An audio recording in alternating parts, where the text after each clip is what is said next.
கார்த்தி தீபா சீரியலில் இப்போ ஒரு அருமையான எபிசோட் வந்திருக்குன்னே சொல்லலாம். மிஸ் பண்ணாமல் ஃபுல்லோடையும் கேளுங்க. அதுக்கு முன்னாடி வீடியோ பிடிச்சிருந்துச்சுன்னா லைக் பண்ணி பாருங்கள். ரொம்ப பிடிச்சிருந்துச்சுன்னா நம்ம சேனலுக்கு வந்து சப்ஸ்கிரைப் பண்ணி கண்டினியூஸாக ஆதரவு வந்துட்டாங்க. நம்ம தீபாவிலேருந்து எல்லோரும் வந்து புடவை எடுக்கிற ஃபங்க்ஷனாக வந்து அப்படியே கிராண்டாக வந்து உட்காந்துட்டு இருக்காங்க. கீழே புடவை வந்து கல்யாணத்துக்காக வந்து பார்த்து செலக்ட் பண்ணிகிட்டு இருக்காங்க. எல்லா மருமகளும் வந்து மூணு புடவை வந்து செலக்ட் பண்ணுறாங்க.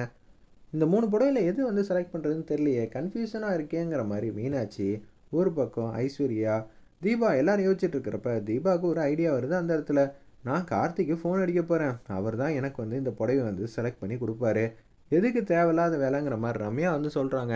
உடனே வந்து மைதிலி வந்து அந்த இடத்துல பேச்ச ஆரம்பிக்கிறாங்க.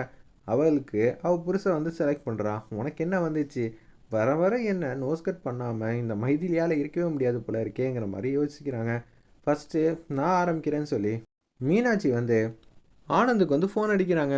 ஆனந்தும் வந்து காலை வந்து அட்டன் பண்ணுறாங்க. என்னாச்சு மீனாட்சி அப்படின்னு சொல்லும்போது, நான் 3 புடவையை செலக்ட் பண்ணியிருக்கேன், வீடியோ காலில் வரேன், நீங்கள் வந்து பார்த்து செலக்ட் பண்ணுறீங்களா அப்படின்னு சொல்லும்போது, ஆல்ரெடி கடைசியில் வந்து ஃபோனை வந்து வைக்கிறதுக்கு முன்னாடியே என்ன கலர் புடவை எனக்கு பிடிச்சிருக்குங்கிற விஷயத்தை வந்து சொல்லிடுறாங்க நம்ம மீனாட்சி. அந்த இடத்துல ஆனந்த் வந்து இந்த 3 புடவையில் வந்து பிங்க் கலர் புடவை தான் உனக்கு பிடிச்சிருக்கு, அதனால் கண்டிப்பாக வந்து அதான் நீ செலக்ட் பண்ணியிருப்ப, எடுத்துக்க அப்படின்னு சொல்லும்போது, ஏங்க எனக்கு அந்த கலரே பிடிக்காதுங்க.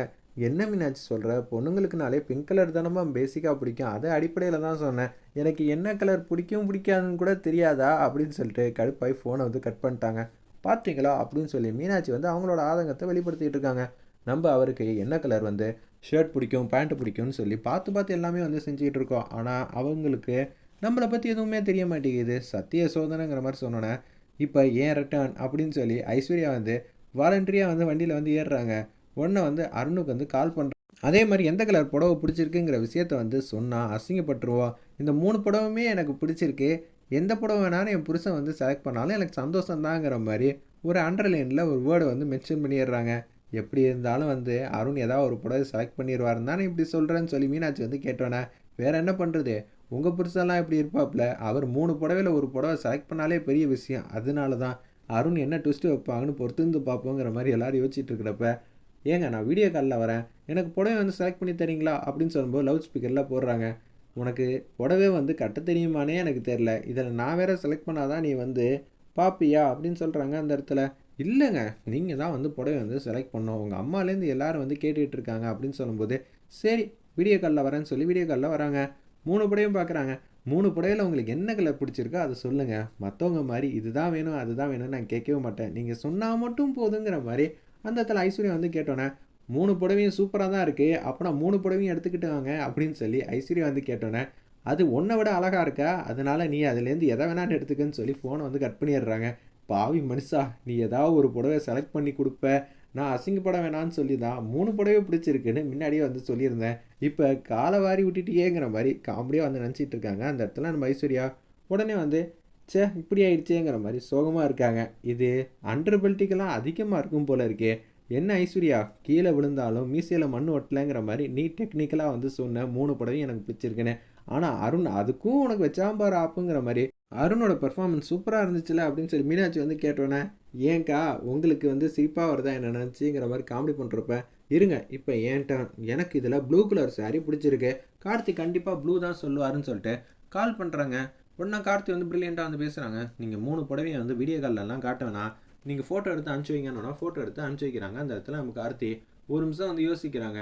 இவங்களுக்கு கண்டிப்பாக ப்ளூ கலர் சாரீ தான் பிடிக்கும், சரின்னு சொல்லிட்டு அந்த இடத்துல நீங்கள் ப்ளூ கலர் சாரீ வந்து எடுத்துக்கோங்கன்னு சொன்னோன்னா எல்லாருக்கும் வந்து ஆச்சரியமாக போயிடுச்சு. அந்த இடத்துல சாரி அது உங்களுக்கு செட் ஆகாது, பக்கத்தில் க்ரீன் இருக்குல்ல அதுவே எடுத்துக்கங்கன்னு சொல்லிட்டு ஃபோனை வந்து வச்சிடுறாங்க. அப்புறமேட்டு அந்த ப்ளூ கலர் சாரீ வந்து வாங்கி கொடுத்துட்டா போச்சுங்கிற மாதிரி காமெடியாக வந்து நினச்சிக்கிட்டு இருக்காங்க நம்ம கார்த்தி. ஒரு பக்கம் இல்லைங்க எனக்கு க்ரீன் தான் பிடிக்கும், டங்கு ஸ்லிப் ஆகி நான் தான் ப்ளூன்னு சொல்லிட்டேன், அது எப்படிமா டங்கு ஸ்லிப் ஆனால் சொல்கிற வார்த்தையில் தாம்மா வேறு மாதிரி சொல்லுவான், நீ என்ன க்ரீனுக்கு பதிலாக ப்ளூன்னு சொல்லுவியா, சும்மா கிண்டல் பண்ணுற வேலைங்களாம் வச்சுக்காதீங்க, எனக்கு க்ரீன் கலர் சாரீ தான் பிடிச்சிருக்குங்கிற மாதிரி காமெடி பண்ணுறாங்க.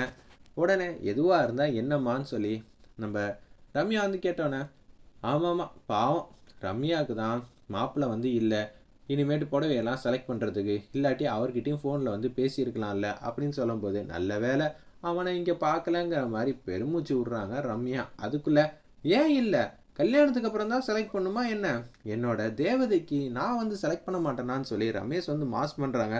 அட பாவி இங்கேயே வந்துட்டியா, இவனோட தொந்தரவு வந்து அளவுக்கு மீறி அதிகமாகிட்டே இருக்கேங்கிற மாதிரி தான் காமெடியாக வந்து நினச்சிட்டு இருக்காங்க. ஒன்று ஒரு புடவை வந்து காட்டுறாங்க. என்னையா இது புடவை நல்லாவே இல்லையே, ரொம்ப டல் கலராக இருக்குன்னு சொல்லிட்டு தூக்கி போடுறாங்க. அடுத்தது ஒரு புடவை வந்து கூட காட்டுறாங்க, மஞ்சள் கலர். என் ஆள் என்ன சாமி கும்பிட போகிறாளா இல்லை கூழ் ஊற்ற போகிறாளா? மஞ்சள் கலர் புடவை வந்து காட்டுற. என்னையா உன்னோட செலெக்ஷனே சரியில்லையா? என் ஆளை பாரியா எவ்வளோ அழகாக இருக்கா, அவளுக்கு ஏற்ற மாதிரி புடவையை காட்டுன்னு இன்னொரு கலரில் புடவையை காட்டுறாங்க. இது என்னையா வலை மாதிரியே இருக்கு, இதெல்லாம் சரியில்லைன்னு சொல்லி அந்த இடத்துல ஒரு பிங்க் கலர் சாரியில் வெள்ளை கலர் டாட் வச்ச மாதிரி இருந்துச்சு. அந்த புடவை நல்லா இருந்துச்சு போல இருக்கு. இதுதான் என் ஆளுக்கு பிடிச்சிருக்கு. என்ன பிடிச்சிருக்கான்னு சொன்னோன்னே நம்ம ரமேஷோட பெர்ஃபார்மன்ஸை வந்து பார்க்க பார்க்க ரம்யாவுக்கு சிரிப்பை அடக்கவே முடியல. அங்கங்கே விழுந்து விழுந்து சிரிக்கிறாங்க. இருப்பினும் வந்து முறைக்கிற மாதிரி ரியாக்ஷன் அவங்களையும் மீறி வந்து கொடுத்துக்கிட்டு இருக்காங்க. அல்டிமேட் காமெடியாக இருந்துச்சுன்னே சொல்லலாம். அந்த சீன்லாம் நல்லா இருக்குன்னு சொல்லு ரம்யா, எதுவுமே சொல்லாமல் மௌனமாக தான் இருக்காங்க. சிரிப்பை கண்ட்ரோல் பண்ணிகிட்டு இருக்காங்க அந்த இடத்துல. ரம்யா, ஏமா சொல்ல வேண்டியதானே நல்லா இருக்குது, எனக்கு ரொம்பவே பிடிச்சிருக்குங்கிற மாதிரி அவங்களும் காமெடி பண்ணுறாங்க. அல்டிமேட்டாக இருந்துச்சுன்னே சொல்லலாம் அந்த சீன்லாம். சரி, என் வேலை முடிஞ்சிருச்சு, நான் போயிட்டு வரேன். என்னப்பா வந்தது வந்துட்ட, சாப்பிட்டு போக வேண்டியதானே? சாப்பாடா? கல்யாண சாப்பாடு எப்போ போட போகிறீங்க அப்படின்னு சொல்லி கேட்டோன்னே, என் பையனுக்கும் தீபாவுக்கும் கல்யாணம் நடந்துடும். என்னது சொல்கிறீங்க? அந்த கல்யாணத்தை பற்றி யார் கேட்டா? எனக்கும் ரம்யாவுக்கு எப்போ கல்யாணம் பண்ணுவீங்க அதை கேட்டேன். ஓ, நீ அப்படி வரியாப்பா, கூடிய சீக்கிரம் வந்து எனக்கும் ரம்யாவுக்கும் கல்யாணம் ஏற்பாடு பண்ணுங்க சரிங்களா அப்படின்னு சொல்லிட்டு போகிறாங்க.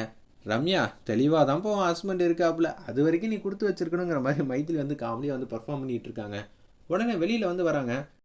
ரம்யா வந்து நிற்கிறாங்க. ஐஸ்வர்யா வந்து அவங்களுக்கு தெரிஞ்ச எல்லாத்தையும் சொல்லி முடிச்சிடுறாங்க. தர்மலிங்கமும் ஜானகியும் வந்து இது மாதிரி கல்யாணம் ஆச்சுன்னா அபிராமி அம்மாவுக்கு பிரச்சனைங்கிற மாதிரி சொன்னாங்க. நான் இந்த விஷயத்த தீபாட்ட வந்து சொன்னேன், ஆனால் கடைசியில் வந்து அண்டர் பல்ட்டி அடிச்சிட்டாங்க. நான் இது மாதிரிலாம் சொல்லவே இல்லைன்னு தர்மலிங்கமும் ஜானகி வந்து சொல்லிட்டாங்க. எனக்கு தான் அசிங்கமாக போச்சு, அதனால் இந்த விஷயத்த நான் எதுவுமே ஹேண்டில் பண்ண முடியாது, நீ எதுவாக இருந்தாலும் பார்த்துக்க.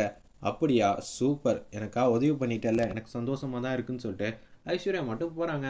ஒரு பக்கம் ரம்யா வந்து திங்க் பண்ணுறாங்க, இதுதான் நமக்கு கிடைச்ச ட்ரம்ப் கார்டு, இந்த விஷயத்தை வச்சு நம்ம ஈஸியாக அந்த கல்யாணத்தை வந்து நிப்பாட்டிடலாம். அப்படியே நிப்பாட்டினா கூட இந்த தகவலை வந்து அப்புறமேட்டு ஷேர் பண்ணி இதனால தான் அந்த கல்யாணம் நின்று போச்சுங்கிற மாதிரி சொன்னால் சூப்பராக இருக்கும், எல்லாரும் நம்ம தான் போகிறாங்கங்கிற மாதிரி யோசிச்சுட்டு இருக்காங்க.